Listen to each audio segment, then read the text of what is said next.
সকালে চট্টগ্রামের বন্যা দুর্গত এলাকা বাঁশখালী ও সাতকানিয়ার বিভিন্ন এলাকা পরিদর্শন ও ত্রাণ বিতরণ করেন জামায়াতে ইসলামের আমির। এর আগে চট্টগ্রাম শাহ আমানত আন্তর্জাতিক বিমানবন্দরে নেতাকর্মীদের সাথে মত বিনিময় করেন তিনি। চট্টগ্রামে দুর্যোগে প্রাণহানি ও ক্ষয়ক্ষতিতে গভীর উদ্বেগ প্রকাশ করেন তিনি। বলেন, বিশ্বের বিভিন্ন দেশ এর চেয়েও বড় দুর্যোগ মোকাবেলা করছে।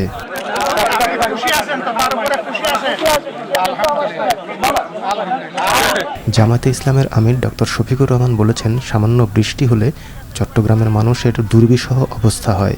এটির স্থায়ী সমাধান হওয়া প্রয়োজন। দেখলে আরো বুঝবো যে এখানকার অবস্থাকে আমরা আসলে বুঝতে আসছি।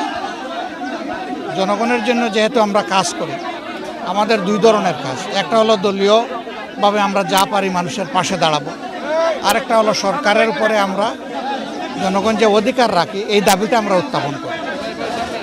তো এটা আমাদের দুঃখ যে সামান্য একটু বৃষ্টি নামলেই গড়বাড়ির এই অবস্থা হয়ে যায়।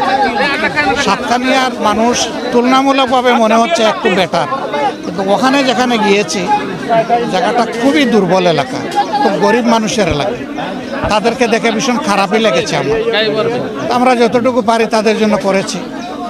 আর এগুলা কোনো সমাধান না, সমাধানের পথ খুঁজতে হবে যে কেমনে এগুলা থেকে বাঁচা যায়। দুনিয়ার বহু দেশ আছে এর চাইতে আরও খারাপ অবস্থা ছিল তাদের, কিন্তু এখন তারা এগুলা থেকে উত্তরণ করে চলে আসছে। তো সেই হিসাবে আমরা আশা করছি যে আমরাও যদি আন্তরিকভাবে সবাই মিলে দেশের জন্য কাজ করি, সমাধান বের হবে ইনশাল্লাহ। আমরা সেই সমাধানের পথে জনগণের সাথে থাকবো ইনশাল্লাহ।